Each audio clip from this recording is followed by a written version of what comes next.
नारायण नारायण। पूरा स्वर्गलोक दीपक की रोशनी से जगमगा रहा है। कितना सुंदर वातावरण है। प्रणाम देवी लक्ष्मी। प्रणाम देवर्षि नारद। भगवान गणेश, भगवान कुबेर सहित सभी देवी देवता आज दीपावली का त्योहार मना रहे हैं। मेरा तो मन ये सब देखकर अति उत्साहित है। देवी लक्ष्मी, ये देखिए पृथ्वीवासी कितने ढेरों मिष्ठान आपको भोग लगा रहे हैं।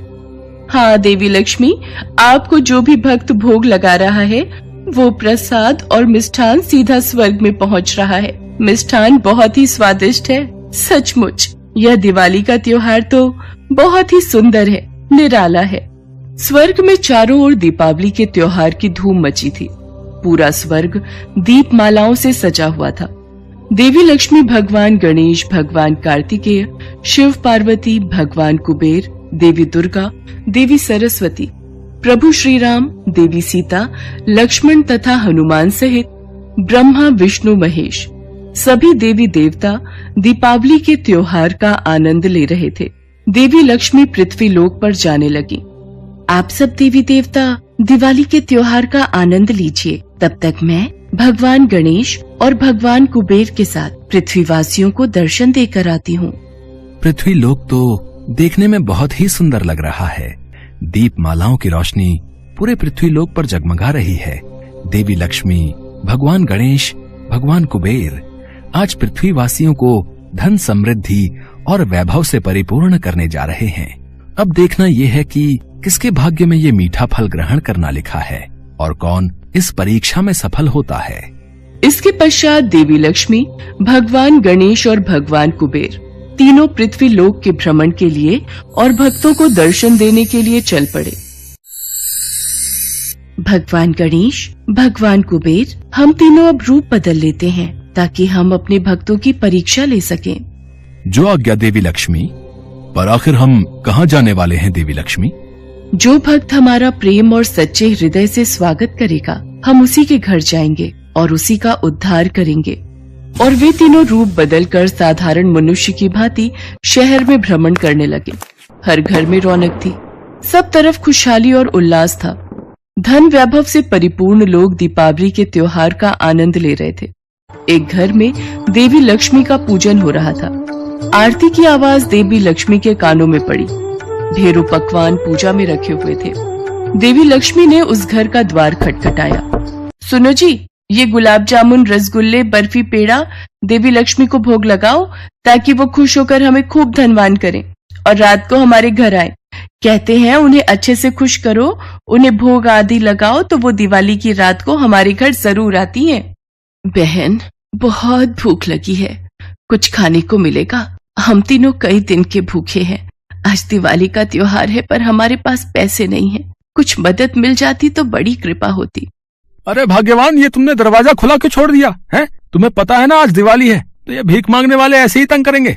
अरे दिवाली के दिन दरवाजे बंद नहीं करते, इसी वजह से मैंने खुला छोड़ा था। अब मुझे क्या पता था ये भिखारी पूरी पकवान देखकर मांगने चले आएंगे। चलो जाओ यहाँ से, पता नहीं कहाँ कहाँ से आ जाते हैं। हमारे पास कोई धन के भंडार नहीं भरे हुए जो हम तुम गरीबों को बांटते फिरे। चलो जी, लक्ष्मी जी की आरती करो और लक्ष्मी, गणेश और भगवान कुबेर को भोग लगाओ। मैंने दरवाजा बंद कर दिया है।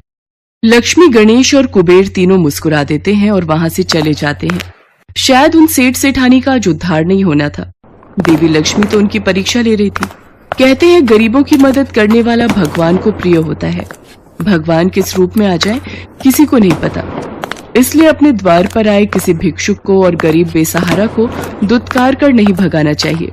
और वो किस्मत के मारे सेठ सेठानी साक्षात देवी लक्ष्मी, गणेश और कुबेर को ही द्वार से भगा देते हैं। इसके पश्चात वे तीनों भ्रमण करते हुए चल रहे थे। अचानक उन तीनों की नजर रोते हुए दो छोटे बच्चों पर पड़ी। दीदी, माँ तो कह रही थी कि बापू आज हमारे लिए बहुत सारे पटाखे लाएंगे, पर वो तो हमारे लिए कुछ भी नहीं लाए। राजू भैया, बापू को बुखार है ना, इसलिए वो मजदूरी करने नहीं गए। माँ के पास पैसे नहीं है। तू रो मत, वो देख सामने सब लोग पटाखे और फुलझड़ी जला रहे। तू यहाँ बैठ कर देख, अच्छा लग रहा है ना? नहीं दीदी, मुझे खुद जलाने हैं पटाखे और मुझे तो बहुत सारी मिठाई भी खानी है। दिवाली पर सब नए कपड़े पहनते हैं, मिठाई खाते हैं, पटाखे चलाते हैं, फिर हम क्यों नहीं दीदी?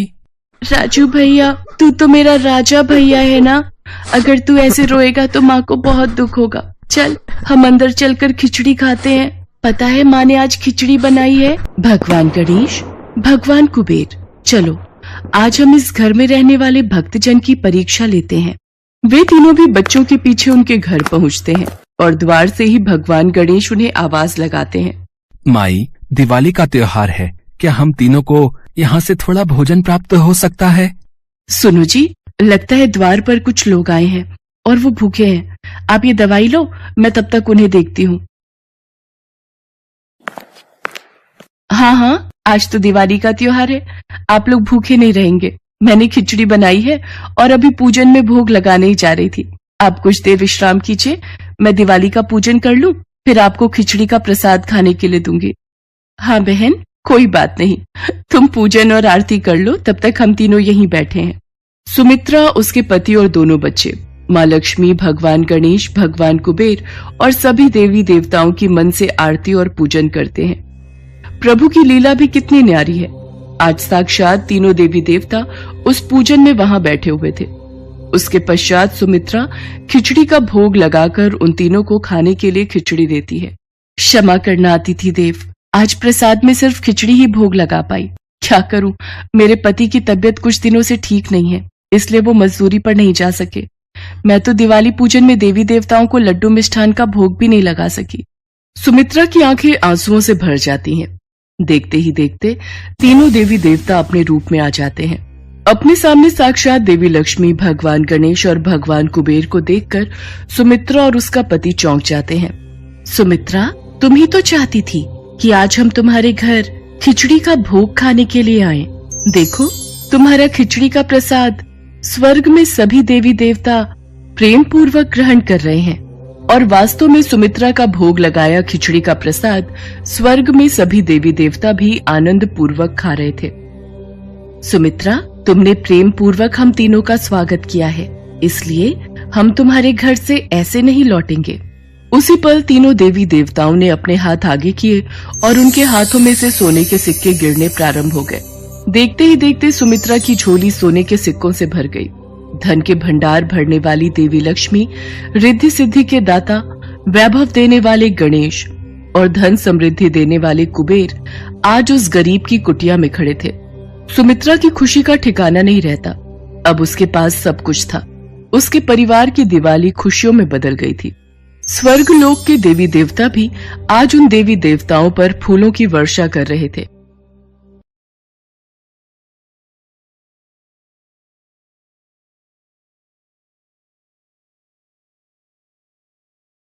दिवाली की कथा। दिवाली बच्चों का पसंदीदा त्योहार है। दिवाली अश्विन की चंद्र मास के अंतिम दिन मनाई जाती है, जो ज्यादातर नवंबर के आसपास आती है। दिवाली के साथ जुड़ी कई कहानियां हैं। कहा जाता है कि प्रभु राम रावण को मारकर इसी दिन अयोध्या वापस लौटे थे। विष्णु के वामन अवतार द्वारा राजा बलि की हार भी इसी दिन हुई थी। लेकिन सबसे लोकप्रिय कहानी नरकासुर की है। नरकासुर वराह नामक विष्णु अवतार और पृथ्वी माता से पैदा हुआ था। जब नरकासुर में राक्षस के लक्षण साफ दिखाई दिए थे, तब पृथ्वी माँ को डर लग रहा था कि भविष्य में भगवान विष्णु उन्हें जरूर मार डालेंगे। तब पृथ्वी माँ ने भगवान विष्णु से प्रार्थना की और उनके हाथों नरकासुर की मृत्यु ना हो ऐसा वचन लिया। तब भगवान विष्णु ने थोड़ी देर सोचकर कहा था, ठीक है, मैं तुम्हें वरदान देता हूं कि तुम्हारे अलावा कोई भी नरकासुर को मार नहीं सकता। ये सुनकर पृथ्वी माँ बहुत खुश हुई, क्योंकि उनका विश्वास था कि वो अपने हाथों से अपने बेटे को कभी भी मार नहीं सकती। समय के साथ नरकासुर बहुत शक्तिशाली हो गया, यहाँ तक कि इंद्र भी नरकासुर के हाथों हार गए थे। तब सभी भगवान विष्णु के पास गए और अपनी रक्षा करने के लिए प्रार्थना करने लगे। भगवान विष्णु ने विश्वास दिलाया कि नरकासुर का अंत जल्दी ही होने वाला है। जल्दी भगवान विष्णु श्री कृष्ण के रूप में और पृथ्वी मां सत्यभामा के रूप में पैदा होंगे। इसी बीच में नरकासुर का अत्याचार बहुत बढ़ गया। वो ऋषियों को सताने लगा और राजाओं को चुनौती देने लगा। ऐसे ही एक मौके पर उनका सामना खुद ही श्री कृष्ण से हुआ। श्री कृष्ण को पता था कि नरकासुर की मृत्यु पृथ्वी माँ के हाथों ही होने वाली है। इसीलिए जब सत्यभामा ने लड़ाई देखने की कामना की तो उन्होंने इनकार कर दिया। श्री कृष्ण और नरकासुर के बीच लड़ाई शुरू हुई। लड़ाई जमकर चली थी। थोड़ी देर बाद नरकासुर ने अपने हथियारों के साथ श्री कृष्ण को बेहोश कर दिया। तब सत्यभामा खुद नरकासुर के साथ लड़ाई के लिए तैयार हो गई। वो बड़ी हिम्मत के साथ उससे युद्ध करने लगी और अपने तीरों को सीधा नरकासुर पर चलाया। अंत में नरकासुर को सत्यभामा के हाथों मरना ही पड़ा। उस दिन को नरक चतुर्दशी कहा जाता है और अगले दिन दीप और पटाखों के साथ इस अवसर को मनाया जाता है। दिवाली का अर्थ ही दीपों की पंक्तियां हैं। दिवाली सिर्फ हिंदुओं का ही नहीं बल्कि जैन और सिख लोगों ने भी अपने अपने कारण इस त्योहार को मनाया है। इस दिन पर लक्ष्मी जी की पूजा भी करते हैं। माना जाता है कि इस दिन लक्ष्मी देवी अपने भक्तों के घर आती हैं।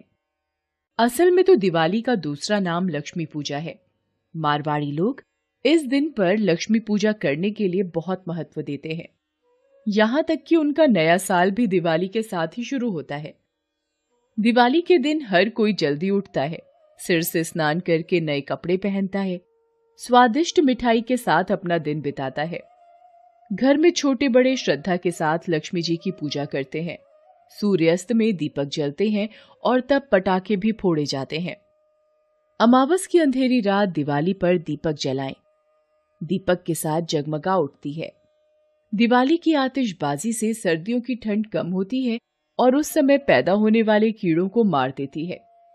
आइए जानते हैं दिवाली की पूजा विधि। एक चौकी लें, उस पर साफ कपड़ा बिछाकर मां लक्ष्मी, सरस्वती व गणेश जी की प्रतिमा रखें।